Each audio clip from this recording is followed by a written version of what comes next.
देशांतर और अक्षांश की क्लास शुरू हो गई थी, उसमें हम लोग देशांतर पढ़ लिए थे। देशांतर पढ़ लिए थे ना। अंतर्राष्ट्रीय तिथि रेखा भी पढ़ लिए थे। अंतर्राष्ट्रीय तिथि रेखा कहाँ से गुजरती है? अंतर्राष्ट्रीय तिथि रेखा कहाँ से गुजरती है? प्रशांत महासागर ये है ना। ये कौन सा महासागर है? प्रशांत महासागर। अंतर्राष्ट्रीय तिथि रेखा कौन सी जल संधि से गुजरती है? बेरिंग जल संधि से गुजरती है। अंतर्राष्ट्रीय तिथि रेखा टेढ़ी मेढ़ी है या बिल्कुल सीधी है? टेढ़ी मेढ़ी है। टेढ़ी मेढ़ी क्यों बनाया गया उसको? एक ही देश में दो दिन नहीं हो जाए, है ना, इसीलिए उसको टेढ़ा मेढ़ा किया गया। ठीक है। अंतर्राष्ट्रीय तिथि रेखा, ठीक है, कितना डिग्री देशांतर से गुजरती है? 180 डिग्री पर। बता दिए थे। ये सारा कुछ देशांतर आपका हो गया पूरा पूरा कंप्लीट। आज चलेगा अक्षांश। ठीक है, अक्षांश, लैटिट्यूड। अक्षांश मतलब लैटिट्यूड। लिख लीजिए। अक्षांश रेखा हम चित्र बना रहे हैं।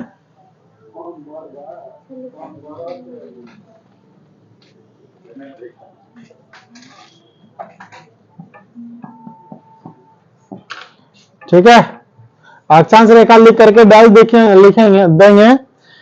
और ये पता है आपका ग्लोब है। ग्लोब में सामने हमेशा कौन सा दिशा होता है? उत्तर। क्या होता है? उत्तर। तो ये क्या हो जाएगा? दक्षिण। तो इसको क्या कहेंगे? North pole. इसको क्या कहेंगे? South pole. ठीक है। तब ये क्या कहलाएगा? पूरब। क्या कहलाएगा? पूरब। तो इसको क्या बोलेंगे? पश्चिम। अब बात समझ में आ गया? तो पूरब से पश्चिम जो रेखाएं खींची गई है ग्लोब पे, काल्पनिक रेखाएं ये सब, ये जो है ना ग्लोब, केवल ग्लोब पे ही मिलेगा। पृथ्वी पर ढूंढिएगा कोई रेखा नहीं मिलेगा, है ना। ये सब हम अपने सुविधा के लिए बनाए हैं ताकि हम किसी भी लोकेशन का पता कर पाए, कौन वस्तु कहां पर रखा हुआ है, कौन सा देश कहां पर है। इसीलिए हम लोग देशांतर और अक्षांश का निर्माण किए हैं। बात समझना। ये केवल काल्पनिक रेखा है। ठीक है। तो अक्षांश रेखा में लिखेंगे पूरब से पश्चिम खींची गई ग्लोब पर काल्पनिक रेखा।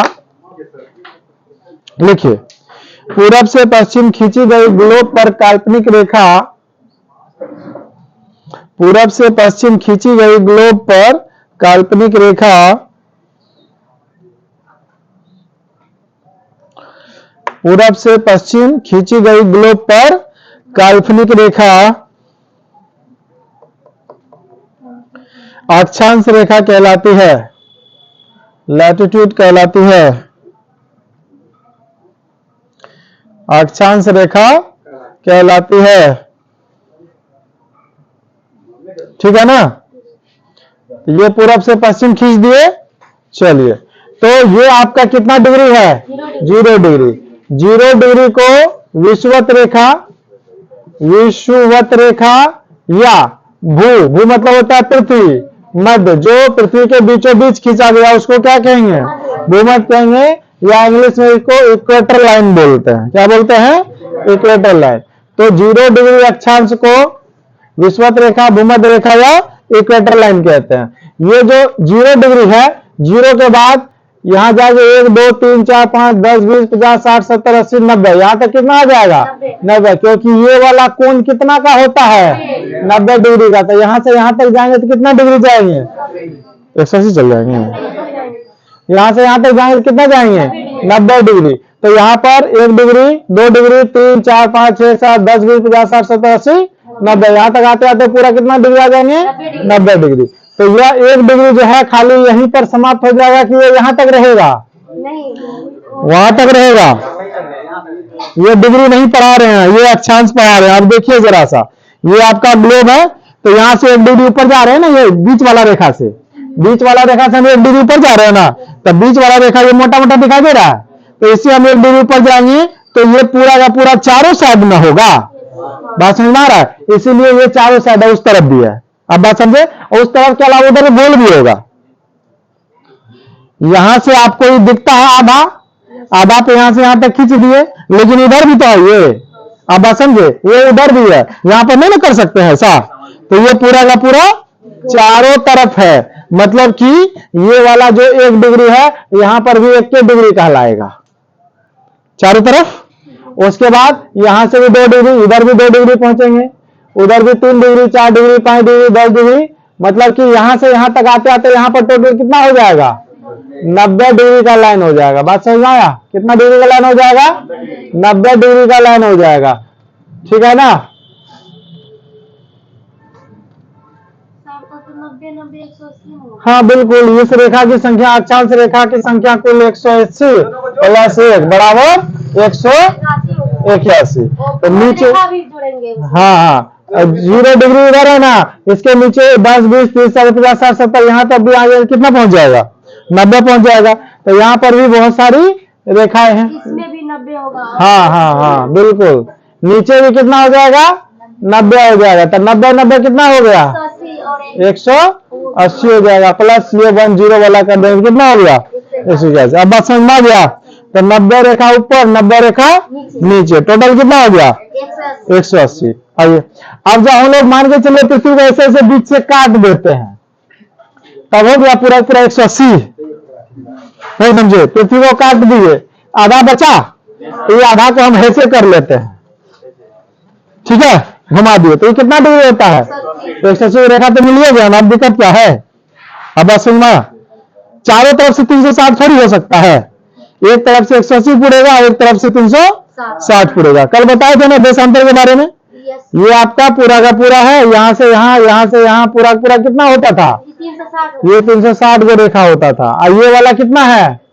अक्षांश रेखा की संख्या 181 है। अब बात समझ में आया क्या? ठीक है, यहां तक समझ में आया? ठीक है, तो लिखिए अक्षांश रेखा, लिख करके डैश दीजिए। उसमें क्या लिखे हैं पढ़ाई बताइए जरा। पूरब से पश्चिम, या पश्चिम से पूरब भी हो सकता है कहीं कहीं परिभाषा में, कोई दिक्कत नहीं। पूरब से पश्चिम या पश्चिम से पूरब खींची गई रेखा को क्या कहते हैं? अक्षांश रेखा कहते हैं। ठीक है ना? चलिए ये वाला चित्र भी बना लीजिए आप लोग। इसका नाम क्या है? अक्षांश, ऐसे लिख लीजिएगा, अक्षांश।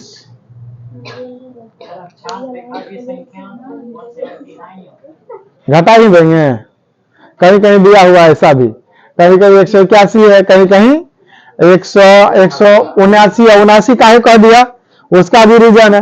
ये कहेगा 0 कॉमन है, ठीक है, 0 कॉमन है तो उसको उधर भी थोड़े जोड़ेंगे, उसको इधर भी थोड़े जोड़ेंगे, तो इसमें -1 कर दीजिए, कितना हो जाएगा?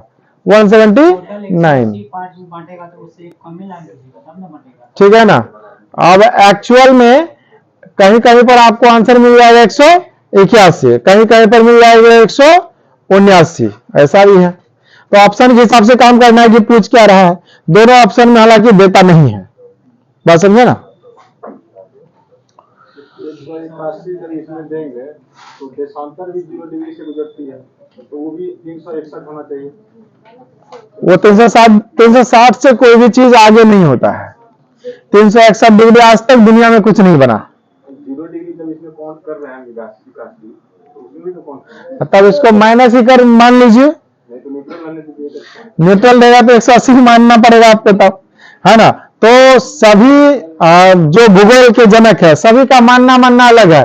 कोई कहता है ये मानो, कोई कहता है ये मानो, और आप कह रहे हैं अभी 180 ही मानिए सर, चलिए ये भी मान लेते हैं, बस समझना। बट अब ऑप्शन के हिसाब से आपको वर्क करना पड़ेगा कि राइट आंसर है क्या, बस समझे?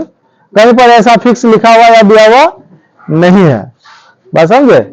चलिए, तो सब रीजन समझ में आ गया ना? ऑल रीजन यहां पर समझ में आ गया ना? काहे है इतना, काहे इतना, काहे है इतना, क्योंकि इस तर्क से ऐसा विश्लेषण करता है लोग, है ना? अब मनुष्य जो है तार्किक शक्ति वाला लोग अपना तर्क लगेबे करेगा, बात समझे? जैसे अभी आप बोल रहे हैं, ठीक है। अक्षांश रेखा देख लिए। अब देखिए जरा सा, यहां पर जितना दूरी है यहां पर उतना ही दूरी है, यहां भी उतना ही दूरी है, यहां भी उतना ही दूरी है, यहां भी उतना ही दूरी है, यहां पर भी उतना ही। इसका मतलब दो अक्षांश की रेखा के बीच की दूरी हमेशा, लिखिए, दो अक्षांश रेखा के बीच की दूरी हमेशा बराबर होती है। दो अक्षांश रेखा के बीच की दूरी हमेशा बराबर होती है। दो अक्षांश रेखा के बीच की दूरी हमेशा बराबर होती है। दो अक्षांश रेखा के बीच की दूरी हमेशा बराबर होती है। ठीक है, इसे समांतर रेखा भी बोल सकते हैं क्योंकि सब जगह दूरी क्या है? समान है। इसे समांतर रेखा भी कहते हैं। लिख लीजिए, पैरेलल लाइन। इसे समांतर रेखा भी कहते हैं। यह क्या है? एक दूसरे के पैरेलल खींचा गया है, एकदम सब जगह बराबर है। इसे पैरेलल लाइन भी कहते हैं, समांतर रेखा भी कहते हैं। बात समझ में आ गया? तो सब जगह क्या है? बराबर है। सब जगह क्या है? यहां पर देखेंगे तो सब जगह बराबर। आप कहिए सर यहाँ तो ज्यादा लग रहा है, हमको यहाँ कम लग रहा है। नहीं, वो गोलाई के आधार पर यहाँ पर जाके देखिएगा ना, सब जगह क्या मिलेगा? बराबर मिल जाएगा। बात समझ में आया? नेक्स्ट आगे बढ़िए जरा सा। लिखिए 1 डिग्री, जैसे 0 डिग्री से हम 1 डिग्री ऊपर जाएंगे तो 1 डिग्री अक्षांश बराबर 1 डिग्री अक्षांश बराबर 111 किलोमीटर होता है। ठीक है ना? 1 डिग्री अक्षांश बराबर कितना हो जाएगा? 111। लिखिए 1 डिग्री अक्षांश बराबर 111 किलोमीटर होता है। 1 डिग्री अक्षांश बराबर 111 किलोमीटर होता है। 1 डिग्री अक्षांश बराबर कितना होता है? 111 किलोमीटर होता है। बात समझ में आ गया क्या? 1 डिग्री अक्षांश कितना होता है? 111 किलोमीटर होता है। ठीक, अब ये 0 डिग्री से ऊपर जा रहे हैं, 1 2 3 4 5 6 इस तरह से, और नीचे भी आ रहे हैं। तो ऊपर कौन दिशा है? उत्तर। नीचे क्या है? दक्षिण। अच्छा, तो 0 से जब हम लोग आएंगे 23.5 पे, कितना डिग्री पर? 23.5 डिग्री दक्षिण। ये किस दिशा में है? दक्षिण। और यहाँ पे आएंगे, मान के चलिए ये आपका 23.5 डिग्री उत्तर, तो ये क्या कहलाएगा? उत्तर। तो 23.5 डिग्री दक्षिण वाले को इसको कहते हैं मकर रेखा। हम अलग से एक चित्र बनाते हैं। ये आपका हो गया 0 डिग्री और ये हो गया आपका कर्क रेखा। क्या हो गया? कर्क रेखा। ये है आपका 23.5 डिग्री उत्तर में, और ये है आपका मकर रेखा, ये आपका 23.5 डिग्री दक्षिण में। Tropic of cancer, tropic of Capricorn, मकर रेखा। इसको बोलते हैं विषुवत रेखा या इक्वेटर लाइन। बात समझ में आया? इंग्लिश मीडियम वाले ध्यान दीजिएगा। इसको क्या कहते हैं? विषुवत या इक्वेटर लाइन या भूमध्य रेखा। बात समझ में आया? ठीक है, तो कर्क रेखा कहाँ होता है? 23.5 डिग्री उत्तर में। चलिए लिखिए, कर्क रेखा लिखकर 10 दीजिए। बनाना है? हाँ, फिगर भी बनाना पड़ेगा। पहले लिखिए, उसके बाद फिगर बनाइए। कर्क रेखा लिख करके 10 दीजिए। उसमें लिखिए कर्क रेखा लिख के 10 दीजिए। उसमें लिखिए 23.5 डिग्री उत्तरी अक्षांश को कर्क रेखा कहते हैं।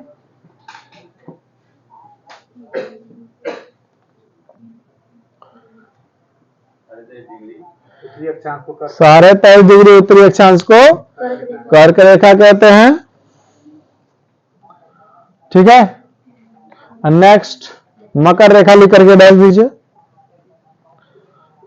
23.5 डिग्री दक्षिण अक्षांश को मकर रेखा कहते हैं। 23.5 डिग्री दक्षिणी अक्षांश को मकर रेखा कहते हैं। 23.5 डिग्री दक्षिणी अक्षांश को क्या कहते हैं?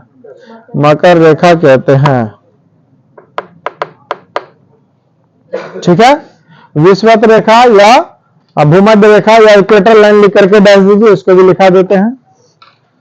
कर्क रेखा में टॉपिक ऑफ कैंसर है, मकर में टॉपिक ऑफ कैप्रिकॉर्न है, विषुवत में इक्वेटर लाइन है। इक्वेटर या विषुवत या भूमध्य। भू मतलब पृथ्वी, मध्य मतलब बीच, पृथ्वी के जो बीच बीच खींची गई उसको क्या कहते हैं?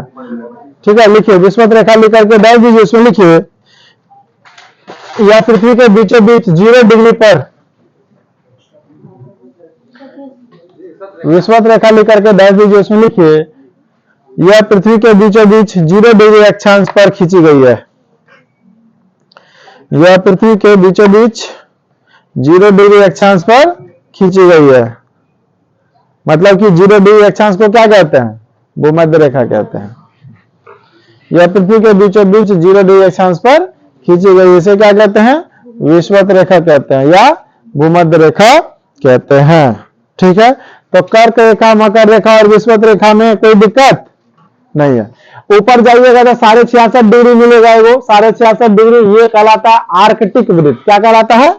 क्योंकि यहाँ पर आर्कटिक महासागर है, ठीक है। और नीचे जाइएगा तो यहाँ पर आपको 66.5 डिग्री का लाइन मिलेगा, यह भी, ठीक है। तो 66.5 के बाद ये वाला वृत्त कहलाता है अंटार्कटिका वृत्त, ठीक है, क्योंकि अंटार्कटिका महाद्वीप यहाँ पर है। इसी महाद्वीप के नाम पर इस वृत्त का नाम है और इसी महाद्वीप के नाम पे इस वृत्त का नाम है। यहाँ पर आर्कटिक महासागर है, ठीक है। तो 66.5 डिग्री वाले क्या कहते हैं? आर्कटिक वृत्त कहते हैं, इसको अंटार्कटिका कहते हैं। तो इसका काम नहीं है ज्यादा। जब हम लोग वायुदाब, वायु पेटी पढ़ेंगे ना, कटिबंध पढ़ेंगे ना, तब जाकर उसको उसमें देखेंगे, ठीक है। तो ये आपका कर्क रेखा, मकर रेखा ये हो गया क्लियर। अब देखिए सूर्य की जो स्थितियां होती है वो आपका यहां पर कर्क रेखा के पास होती है। ये होता है 21 जून। कब होता है? 21 जून को। और आपको पता है भारत से कौन सी रेखा गुजरती है? कर्क रेखा गुजरती है ना? कौन सी रेखा? कर्क रेखा। यहां पर देखिए लिखा हुआ होगा कर्क रेखा, और ये जो dot dot dot dot line है वो भारत से गुजर रही है ना? कौन सी लाइन है ये? कर्क रेखा। यही तीनों लाइन यहां पर भी है ना, कर्क रेखा, मकर रेखा, बीच में विषुवत रेखा लिखा हुआ है ना। ये कर्क रेखा 13.5 डिग्री उत्तर, ये 0 डिग्री विषुवत, और ये मकर रेखा 13.5 डिग्री दक्षिण। तो यही तीनों लाइन का भी हम लोग चर्चा कर रहे हैं। आप बात समझ में आया? बात समझ में आ रहा है ना? ठीक है। तो कौन कौन रेखा है ये सब? कर्क, मकर और विषुवत। तो जो सूर्य होती है ना, जो सूर्य होती है यहाँ पर, ये जो चमक रहा है, 21 जून को एकदम कर्क रेखा पर होती है। कहां पर होती है? कर्क रेखा पर होती है। और मकर रेखा पर होती है आपका 22 और 23 दिसंबर। यहां पर आपको सूर्य चमकेगा। कब? परसों चमक रहा होगा। आज कितना तारीख है? 25। तो आज से फिर धीरे धीरे ऊपर चलना प्रारंभ कर देगा। और जून आते आते भारत के पास आ जाएगा। जून में भारत में बहुत ज्यादा गर्मी आ जाएगा। गर्मी आने के कारण फिर जाकर के 21 जून के बाद फिर इधर चलना प्रारंभ कर देगा। तो बीच में कभी ना कभी तो जाता होगा, ज्यादा होगा कि नहीं जाता होगा, ठीक है। तो बीच में एक बार इधर से जाने का टाइम आ रहा होगा, एक बार उधर से आने का टाइम आ रहा होगा। मोबाइल में दिखाई दे रहा है? उधर तक, यहां तक दिखाई दे रहा है? हाँ ठीक है। तब ठीक है। तो यहां से जब चलेंगे हम लोग दिसंबर से जनवरी, फरवरी, मार्च, यहां पर कब पहुंचेंगे? 21 मार्च को। कब पहुंचेंगे? 21 मार्च को, ठीक है। उसके बाद जून, जुलाई, 21 मार्च, अप्रैल, मई, जून यहां पहुंच गए, ठीक है। उसके बाद जून के बाद फिर आगे बढ़ेंगे, जून, जुलाई, अगस्त, सितंबर। यहां कब पहुंचेंगे? सितंबर को। कितना तारीख को पहुंचते हैं बताइए? 21 है, 21 मार्च, 22 सितंबर, ठीक है ना। यहां कब पहुंचेंगे? 22 सितंबर। फिर उसके बाद इधर चले जाएंगे, ठीक है। अच्छा, हम लोगों का अभी दिन बड़ा होता है कि छोटा होता है? लेकिन फिर भी आज बड़ा दिन कैसे मना रहे हैं? 25 दिसंबर को। आज बताइए दिन बड़ा है कि छोटा है?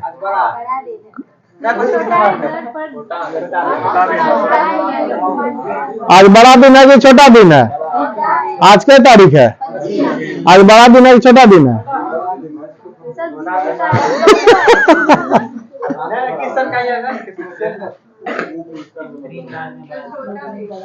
आप बताइए क्या है? बड़ा दिन है कि छोटा दिन है? बड़ा दिन। कैसे हुआ बड़ा दिन? 21 जून को बड़ा दिन होगा कि दिसंबर में बड़ा दिन होगा हम लोगों का? बात समझ में आया?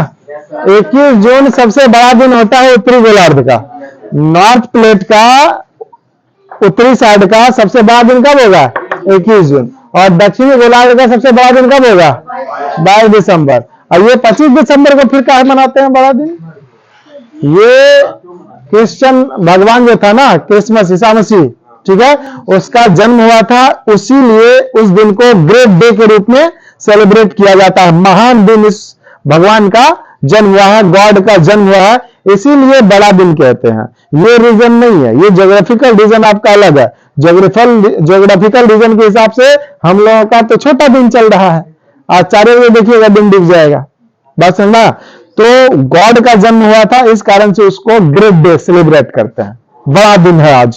22 दिसंबर अब बात समझ में आया? मकर रेखा से अब कर्क रेखा की ओर गुजरेंगे। हाँ बिल्कुल, अब इधर चलना प्रारंभ करेगा 23 के बाद चालू। हाँ तो अब धीरे धीरे बड़ा होगा, अब धीरे धीरे बड़ा होगा। ठीक है, तो इसके आगे में लिखेंगे यहाँ पर उत्तरी गोलार्ध का सबसे बड़ा दिन कब होता है? 21 जून को। अच्छा जरा बताइए, जब उत्तरी गोलार्ध का सबसे बड़ा दिन 21 जून को हुआ तो दक्षिणी गोलार्ध का सबसे छोटा दिन कब होगा?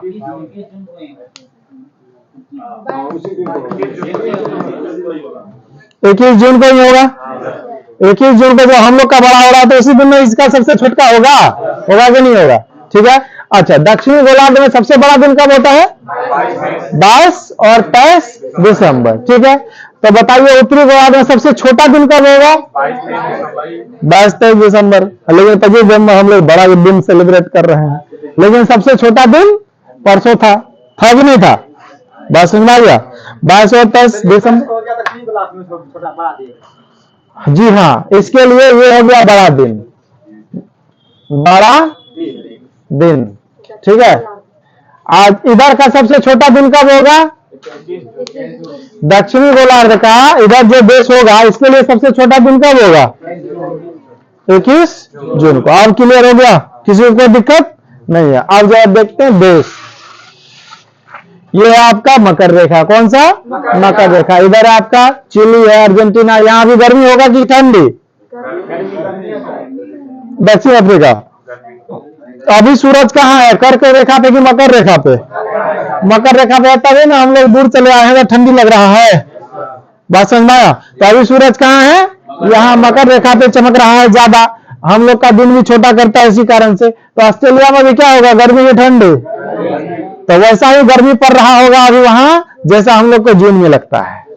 गर्मी का मजा लेना। चल रही ऑस्ट्रेलिया, पता चलेगा पूरा एकदम चिलचिलाती धूप। बस में। तो अभी कहाँ है? सूरज मकर रेखा पे चमक रहा है, यहीं पर ज्यादा गर्मी है। और यहाँ पर कर्क रेखा पे अब हम लोग के मौसम एकदम ठंडा ठंडा लग रहा है। और फिर धीरे धीरे ऊपर चल जाएगा। ठीक है, 21 जून आते आते फिर इधर आ जाएगा गर्मी, फिर इधर क्या आ जाएगा? ठंडी हो जाएगा। बात समझ में आ गया? कोई दिक्कत है अब नहीं ना? चलिए आगे बढ़ते हैं। अब देखिए, अभी हम लोग का चारों बिंदु जा रहा है। ठीक है, बराबर कब होगा? बराबर जब विषुवत रेखा पर चमकेगा सूरज, उसी दिन बराबर होगा। बाद बाकी 365 दिन छोटा या बड़ा होगा सब दिन। ठीक है, वो डेट आपका 21 मार्च। इस दिन 12 घंटा रात, 12 घंटा दिन होगा। बात समझ रहा है? 24 घंटा पूरा पूरा। और 22 सितंबर, बस 2 ही दिन बराबर होता है, 12-12 घंटे का। बाद बाकी सब दिन छोटा और बड़ा होता है ना? अभी हम लोग का रात लंबा होता है, दिन छोटा होता है। धीरे धीरे यहां पर आएगा तो मार्च में बराबर होगा। उस दिन के बाद फिर आगे चल जाएगा, फिर हम लोग का दिन धीरे धीरे बड़ा होने लगेगा, रात छोटा होने लगेगा। अब बात समझ में आया? कोई दिक्कत यहां तक में नहीं ना? दिन रात छोटा बड़ा होना, ये बात भी समझ में आ गया ना? इसका भी फिगर बना लीजिए।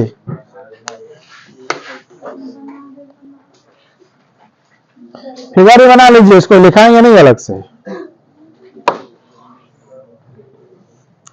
लिखा हुआ पीडीएफ में है, पीडीएफ मिल जाएगा आपका। कुछ कंफ्यूजन है तो हमसे पूछ लीजिए।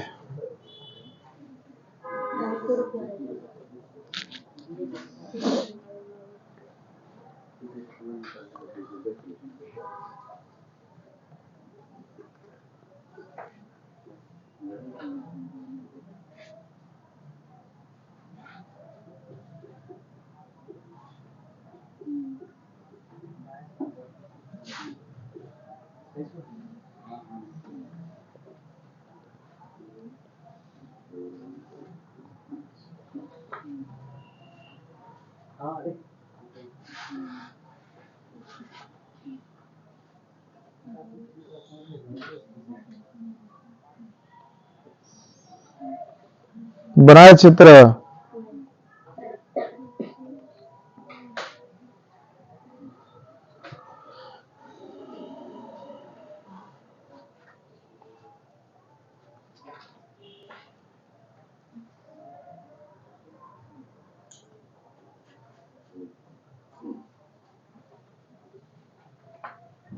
समझ में आया? जी सर।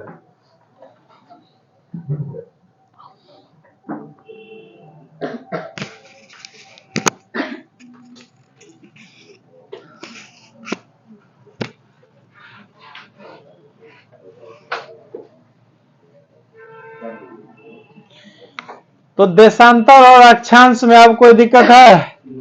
देशांतर और अक्षांश से तो अब कोई सवाल नहीं छूटेगा। कल हम लोग देशांतर कंप्लीट किए थे और आज हम लोग अक्षांश कंप्लीट किए। इसमें अगर कोई दिक्कत है 1% भी तो हमको बताइए। दिक्कत है क्या? नहीं है।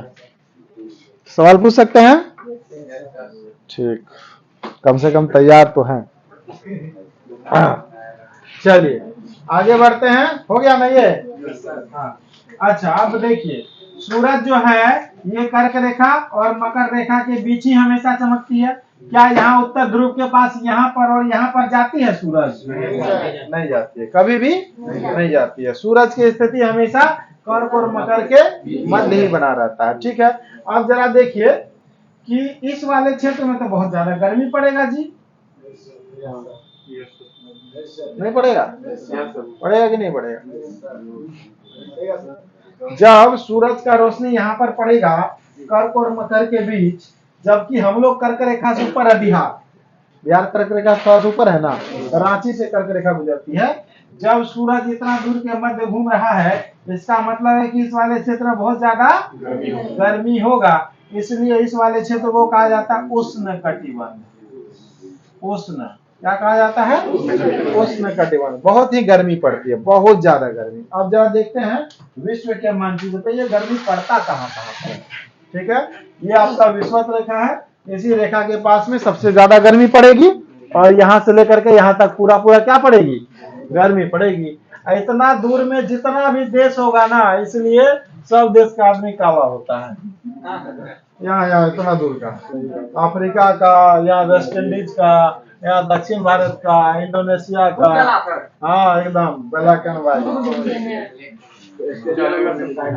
बात समझ में आया? ब्लैक एंड व्हाइट रहेगा पूरा का पूरा, है ना? वहां पर हाँ, तो यहाँ पे गया था अंग्रेज ना।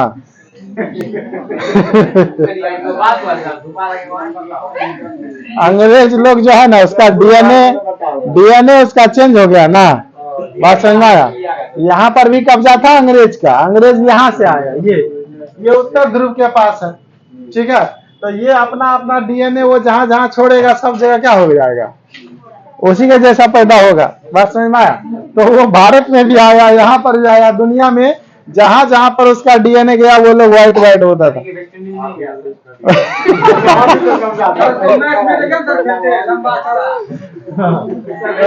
यहाँ पर टापू है जैसा छोटा सा, है ना? अमेरिकन ओरिजिनल में काला होता है और जितना व्हाइट दिखता है ना सब इंग्लैंड का प्रोडक्ट है। समझ में आया? अमेरिकन ओरिजिनल में क्या है? काला होता है, क्योंकि यह भारत के पहले है। देखिए, है ना, ये मैक्सिको है, अमेरिका है। बस समझ में? ओरिजिनल में वो क्या होगा? काला होगा। जो व्हाइट दिखता है समझिए प्रोडक्ट गलत है।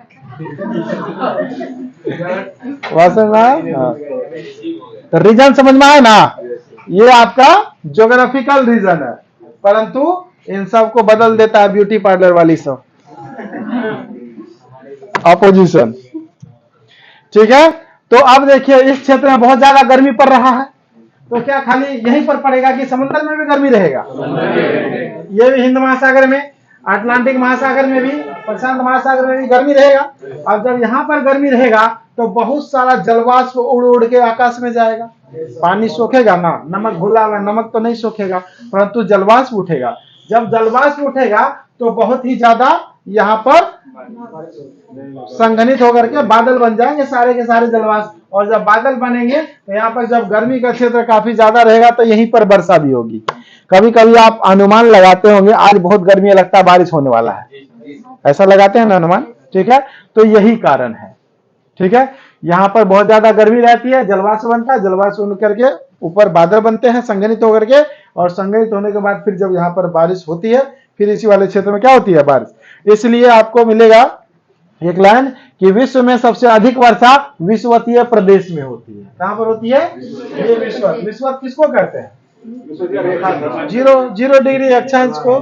तो यहाँ यह देश जहां जहां पर भी है, जो जो है, सब जगह क्या होगा, अधिक बारिश होता है। ठीक है, आगे वाला चैप्टर में ये सब बात पढ़ेंगे हम लोग। रीजन यही है, रीजन क्या है, ये है। जब बारिश होगा तो सबसे अधिक जंगल भी होगा। ब्राजील में अमेजन वन दुनिया का सबसे अधिक जंगल वाला देश। बात समझा।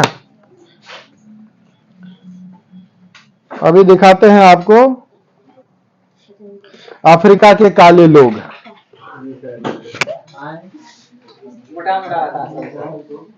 मोटा मोटा रहता है। अभी दिखा देते हैं, समझ में आ जाएगा।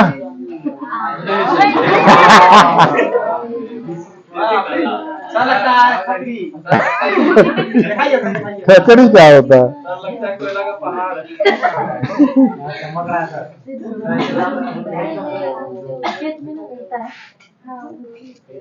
ये अफ्रीका के लोग। शादी भी आगे होता होगा। हाँ, तो नहीं होगा, शादी नहीं होगा।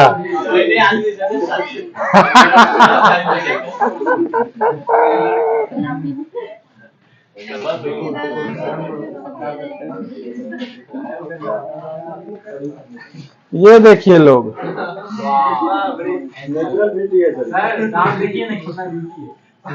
बात समझ आया। हाँ, ठीक है। तो ये है अफ्रीका के काले लोग। अभी हमने बताया यहाँ पर ही होता है ये सब ज्यादा। और अमेजन में, अमेजन वन सबसे ज्यादा जंगल है कहाँ पर, अमेजन वन में। ठीक है ना, अमेजन नदी बहती है वहां पर, इसीलिए उसका नाम है अमेजन वन। बात समझ में आया। दुनिया में उसको दुनिया का फेफड़ा कहा जाता है, मतलब कि पृथ्वी को सबसे ज्यादा ऑक्सीजन यहीं से प्राप्त होता है। बहुत घना जंगल है, इतना घना जंगल है कि सूरज का रोशनी पृथ्वी तक नहीं पहुंच पाता। वो भी हम दिखा देते हैं अभी। अमेजन वन,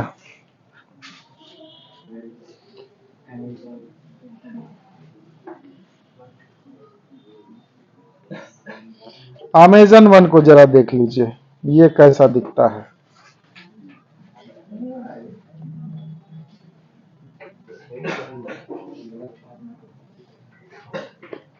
ये बीच में दिख रहा है ना, ये आपका नदी है और पूरा पूरा जंगल बह रही है। विश्व की सबसे चौड़ी नदी है, नील नदी विश्व का सबसे बड़ा नदी है। बात समझ आ गया। वहां का जंगल आपको इस तरह से घना दिख जाएगा, दिखाते हैं अभी।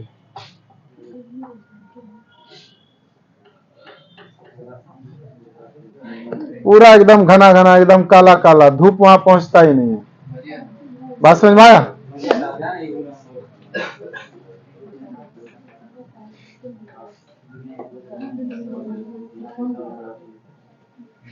बहुत ज्यादा घना दिखेगा आपको अमेजन जंगल। ठीक है, और सबसे अधिक यहीं पर आपका क्या होता है, बारिश होता है। ऊपर से जब चित्र लीजिएगा तो आपको इस तरह से जंगल दिखेगा, बीच में नदी, ऐसा जंगल है ना। ड्रोन कैमरा से लिया गया ये सब तस्वीर है। बात समझ में आया। ठीक है ना। और अमेजन जंगल में बहुत ज्यादा, जहां पर जंगल रहेगा तो सांप वाप भी रहेगा, नहीं रहेगा। हाँ, जाता है घूमने के लिए बहुत सारे लोग। सबसे चौड़ी नदी है ये। ठीक है, नील नदी विश्व की सबसे लंबी नदी नील नदी है, यहाँ पर है। ये जब वर्ल्ड ज्योग्राफी चलेगा ना तब ये सब बताएंगे। यहाँ पर अमेजन बहती है, यहाँ पर नील बहती है। ये विक्टोरिया झील है, यहीं से जाकर के भूमध्य सागर में मिलती है। यहाँ पर मिस्र देश है, यहीं पे अभी इजराइल है, सीरिया है, बहामास है, यहीं पर जो युद्ध चल रहा है। बात समझ में आया। हाँ, वही सब लोकेशन है। सब चीज को हम लोग धीरे धीरे जानेंगे। ठीक है, तो देशांतर अक्षांश का बेसिक कंसेप्ट क्लियर हो गया। यहाँ तक में कोई दिक्कत है बोलिए। देशांतर अक्षांश में कोई दिक्कत है तो बोलिए। तीनों चित्र बना लिए ना। चलिए तब आगे बढ़े। ठीक है, देशांतर अक्षांश हो गया कंप्लीट। नेक्स्ट आपका हेडलाइन देंगे, चैप्टर का नाम देंगे भारत का परिचय। समय भी हो गया ना। भारत का परिचय, भारत का परिचय। वर्ल्ड ज्योग्राफी हम लोग बाद में पढ़ेंगे, लेकिन ये आपको जानना जरूरी था। ठीक है ना। अच्छा, ये आपका विषुवत रेखा है, इक्वेटर लाइन है। भारत यहां पर कहीं ना कहीं होगा, होगा कि नहीं होगा? इस तरह से आपको भारत दिख जाएगा। भारत से यहाँ देखिए कर्क रेखा भी गुजर गया।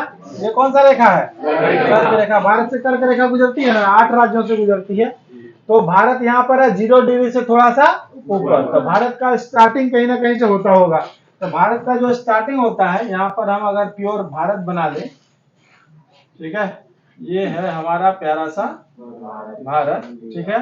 तो यहाँ पर है ये रेखा और ये रेखा, बीच में नहीं लाइन खींचते हैं जैसे यहाँ खींचा हुआ है, एकदम एंड पॉइंट पर खींचते हैं, ठीक है। अब जरा देखिए, यह रेखा होगा ना जी, ये वाला रेखा का क्या नाम है? देशांतर। ये वाला रेखा का दोनों को अब एक में कर दीजिए। दोनों को जब एक में कर देंगे तो ऐसा दिखेगा कि नहीं दिखेगा? ये दिखेगा तो ऐसा दिख रहा है, इधर से भी ऐसा, तब दोनों ऐसा दिखेगा। अच्छा लग रहा है, ठीक है। तो ये भारत है। 0 डिग्री से ऊपर को कौन दिशा कहते हैं? उत्तर। तो भारत किस गोलार्ध में है? कोई दिक्कत? ऑस्ट्रेलिया किधर होगा जी? यहाँ पर मकर रेखा पे, वहां पे दिखाए थे ना अभी। भारत किस गोलार्ध में है? ये देखिए, भारत कहाँ पर है? 0 डिग्री से ऊपर है। ये लाइन है ना विषुवत रेखा का, इससे थोड़ा सा ऊपर है। भारत 8 डिग्री से स्टार्ट होता है। ये कौन महादेश है? ऑस्ट्रेलिया। ऑस्ट्रेलिया कौन गोलार्ध में होगा? दक्षिण गोलार्ध। भारत उत्तरी गोलार्ध। सब देश के बारे में जानिएगा तब तो पता चलेगा कौन उत्तर में है, कौन दक्षिण में है और कौन बीचे में है। यो बात पूछता है कि विषुवत रेखा कौन कौन देश से गुजरती है, ऐसा भी सवाल पूछा गया है। बात समझ में आया? विषुवत रेखा मतलब कौन कौन देश से गुजरती है, ये सवाल पूछा गया है। कभी कभी कर्क रेखा के बारे में पूछ लेता है, कौन कौन देश से गुजरती है बताइए। मकर रेखा कौन कौन देश से गुजरती है, ऐसा भी पूछा गया। बात समझ में आ गया? तो सबसे कम देश से गुजरने वाली रेखा कौन सी होगी बताइए तो? मकर रेखा सबसे कम से गुजरेगा। ये सब पढ़ाएंगे वर्ल्ड ज्योग्राफी में, टेंशन नहीं लेना। फिलहाल अभी भारत का परिचय हम लोग चल रहे हैं। भारत के परिचय में आपका लिखे हैं भारत कौन गोलार्ध में है, लिख लिए ये बात, लिखिए। भारत का परिचय हेडलाइन दे दिए ना, लिखिए भारत उत्तरी गोलार्ध में स्थित है।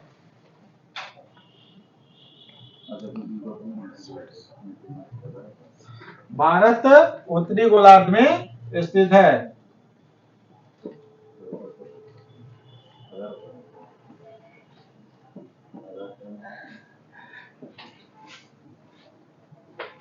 ठीक है ना? भारत जो है कौन गोलार्ध में है? तो यहाँ से स्टार्टिंग होता है बिंदु 8 डिग्री 4 मिनट। कितना से? 8 डिग्री 4 मिनट से जाता है कितना तक? 37 डिग्री 6 मिनट तक। वहां तक कैप्चर हो रहा है, ठीक है। 37 डिग्री 6 मिनट तक। ये स्टार्टिंग कहाँ से है? 8 डिग्री 4 मिनट। ठीक। ये पश्चिम बंगाल में आप बताए थे कि यहाँ पर अंडमान निकोबार है। क्या है? अंडमान निकोबार और भी इसके नीचे तक है, 8 डिग्री से नीचे। ये मुख्य भूमि है। ये क्या है? मुख्य भूमि। जरा देखिए, अभी हम भारत में आपको दिखा देते हैं। ये है आपका प्यारा सा भारत। भारत की यहाँ तक है इसका एंड पॉइंट, लेकिन इससे भी नीचे आपको मिलेगा यहाँ पर अंडमान और नीचे। समझ? ये सबसे दक्षिणतम बिंदु है। अगर अंडमान की बात करें, अगर हम लोग अंडमान की बात करेंगे तो अंडमान का स्टार्टिंग बिंदु हो जाएगा आपका 6 डिग्री 4 मिनट। क्या हो जाएगा? 6 डिग्री 4 मिनट। लेकिन मुख्य भूमि कितना से है? 8 डिग्री 4 मिनट से स्टार्टिंग होकर के इंड कहाँ पर होता है? बीच में बहुत सारा लाइन है। एगो कर्को रेखा है यहाँ पर, है कि नहीं है? ठीक है। 23, 24, 25, 26, 27 तब ना 37। ये वाला सिचुएशन समझिए, ठीक है। अब ऐसे ऐसी वाला वही रेखा होगा।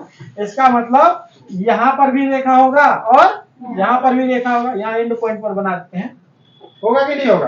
तो अब इसको, ये प्रश्न को कहा जाता है भारत का अक्षांशीय विस्तार कितना से कितना डिग्री के बीच है। और ये वाला रेखा को क्या कहते हैं? देशांतर। अब भारत का देशांतर विस्तार कितना से कितना डिग्री के बीच है, ये सवाल भी पूछा जाता है। आप बात समझ में आया? भारत का देशांतर विस्तार कितना से कितना है, लिखिए। इसमें दिया था 8 डिग्री 7 मिनट दिया। किसमें जी? 8 डिग्री सही बोल रहा है, 7 मिनट ही होगा। 7 मिनट ही होगा? अच्छा, हम ही से मिस्टेक हो गया लगता है। गूगल कर लेते हैं एक बार, रुकिए रुकिए 1 सेकंड। भारत की मुख्य भूमि का स्टार्टिंग देशांतर और अक्षांश विस्तार क्या है? 8 डिग्री 4 मिनट। हाँ सही है, पीडीएफ में लगता है मिस्टेक हुआ है। 8 डिग्री 4 मिनट से 37 डिग्री 6 मिनट। सही कर दीजिए पीडीएफ को। ठीक है, लिखिए भारत का अक्षांशीय और देशांतरीय विस्तार। और हाँ हेडिंग में दे सकते हैं, भी दे सकते हैं। अरे भारत का परिचय भूलिए।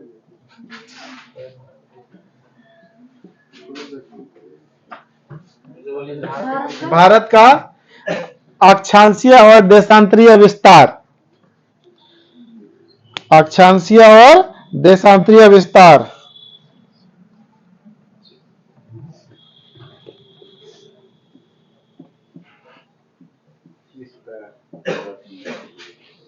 भारत का अक्षांशीय और देशांतरीय विस्तार। अक्षांशीय विस्तार लिख करके डैश दीजिए।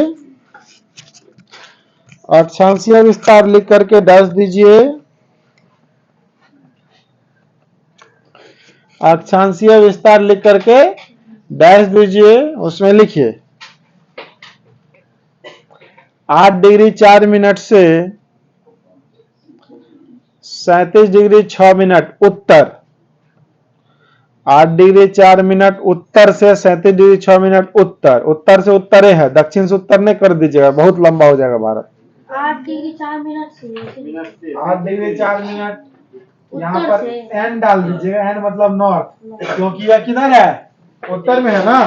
8 डिग्री यहाँ 0 1 2 3 4 5 8 डिग्री तो नीचे में ही ना होगा, बात समझे? तो ये एस कहलाएगा, ये क्या कहलाएगा? एन मतलब उत्तर, नॉर्थ साइड। ठीक है, 8 डिग्री 4 मिनट एन से 37 डिग्री 6 मिनट एन मतलब नॉर्थ के साइड। 8 डिग्री 4 मिनट से 37 डिग्री 6 मिनट उत्तर के मध्य है, के मध्य है, के मध्य तथा देशांतरीय विस्तार। देशांतरीय विस्तार 68 डिग्री 7 मिनट से 68 डिग्री 7 मिनट से 97 डिग्री 25 मिनट।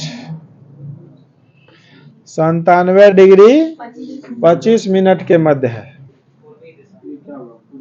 हाँ ये पूरब होगा। 97 डिग्री 25 मिनट पूरब में स्थित है। 97 डिग्री 25 मिनट पूरब में स्थित है। बात समझ में आया क्या? ठीक है, अच्छा पूरब काहे लिखे हैं? क्योंकि यहाँ वाला 0 डिग्री के लाइन से जब हम लोग इधर आएंगे तो ये क्या कहलाएगा? पूरब। इसका मतलब भारत उत्तर और पूरब के कोना में है कि नहीं है? यहाँ देखिए जरा सा, ये आपका है 0 डिग्री का लाइन। यहाँ लंदन के ग्रीनविच से अंतरराष्ट्रीय समय रेखा पढ़ाए थे, यस सर। है ना? तो यहाँ से जब इधर चलते हैं तो क्या कहलाता है? पूरब। यहाँ से इधर जाएंगे तो पश्चिम। तो इधर भारत किधर है? पूरब में कि पश्चिम में? तो क्या ये वाला लाइन पश्चिम में भी होगा कि नहीं होगा? लेकिन यहाँ पूरब लिखना जरूरी है। कंप्लीट हो गया? बात समझ में आ गई नहीं? समय रेखा पढ़ाए थे आप लोग को, समय निकालने के लिए बताए थे, नहीं बताए थे? अब याद करिए वही चीज। 68 डिग्री से लेकर के 97 25 98 लगभग है। ठीक है, लगभग 68 से 98 के बीच लगभग कितना डिग्री का डिफरेंस है यहाँ से लेकर के यहाँ तक में? 30 डिग्री का। कल बताए थे ये बात, याद है? 30 डिग्री का डिफरेंस है। और 1 घंटा में कितना डिग्री? 15 डिग्री। इसीलिए भारत का समय, पूरब का समय और पश्चिम के समय में कितना घंटा का अंतर होगा? 2 घंटा। 5.5 एकदम याद कर लिए ना।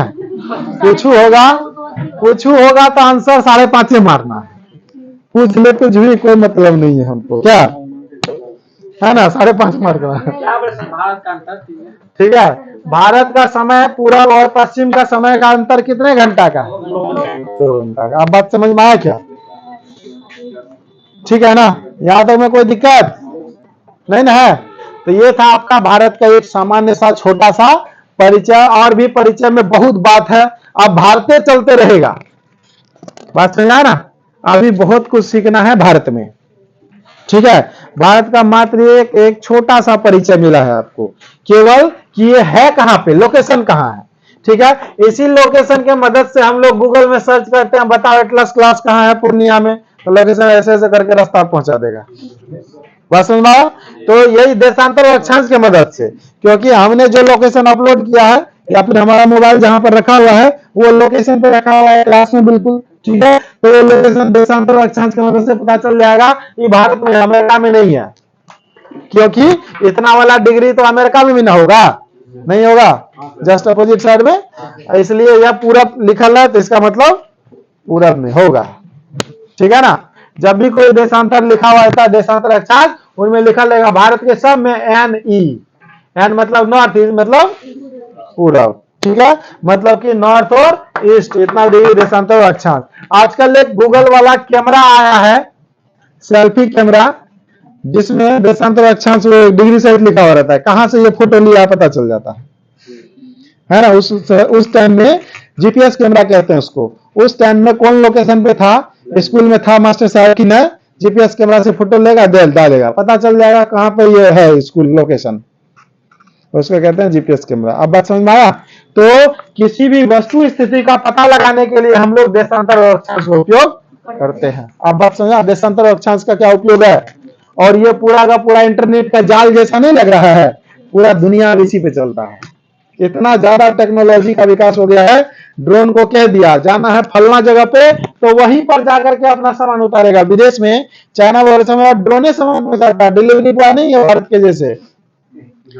यहाँ पर कोई काम नहीं मिलता तो अंत में क्या करता है, डिलीवरी बॉय बन जाता है ना। कंपटीशन का तैयारी तो करना है नहीं, क्या बन जाना है, डिलीवरी बॉय, है ना। 5,000 10,000 15,000 रुपया कमा लेगा, और कुछ दिन के बाद पता चलेगा क्योंकि आ गया ड्रोन। कंपनी एक के बाद ड्रोन खरीदेगा, 100 महीना सैलरी थोड़ी देना है, और एग्जैक्ट लोकेशन पे जाकर के उतारेगा आपका। आया एटलस क्लास मार दिया चल जाएगा। बस ना, और उसके लिए रास्ता भी बहुत आसान होगा, no traffic, no signal, no कुछ भी नहीं। ठीक है, लोकेशन डालिएगा, जहां पर आपका मोबाइल है वहीं पर जाकर रुकेगा। कितना ज्यादा हाई टेक्नोलॉजी हो चुका है ना। और इस तरह का आप बम भी बनाया जा रहा है। बस समझ आया, क्या बनाया जा रहा है, बम। अब ड्रोन में दे देगा बारूद बम, भेज देगा आपके मोबाइल नंबर पे, आगे फंस जाएगा। बस समझे, जितना ज्यादा हाई टेक्नोलॉजी होता जाएगा टेंशन भी बढ़ता जाएगा। रॉबर्ट मूवी देखे ना, बिल्कुल वही होने वाला आने वाली दुनिया में। बात समझ आया, आप ही लोग देखिएगा ये सब बात समझे, ये सब इसी जमाना में होने वाला है और हम लोग के नजर के सब सामने होने वाला है। भारत ने हाल ही में मिसाइल लॉन्च किया है, एंटी सैटिक मिसाइल, है ना। मतलब उधर से जो मिसाइल आएगा जाकर के उधर डिस्ट्रॉय कर देगा उसको। बात समझे, ये सब टेक्नोलॉजी इजराइल वगैरह से बहुत पहले बना लिया था, भारत अभी पीछे पीछे चल रहा है। ठीक है ना, ये सारा चीज हम लोग धीरे धीरे जानेंगे। अभी छोटा सा मात्र केवल भारत का परिचय मिला है। आज की क्लास हम लोग यहीं पर संपन्न करते हैं। धन्यवाद, नेक्स्ट वीडियो मिलेंगे।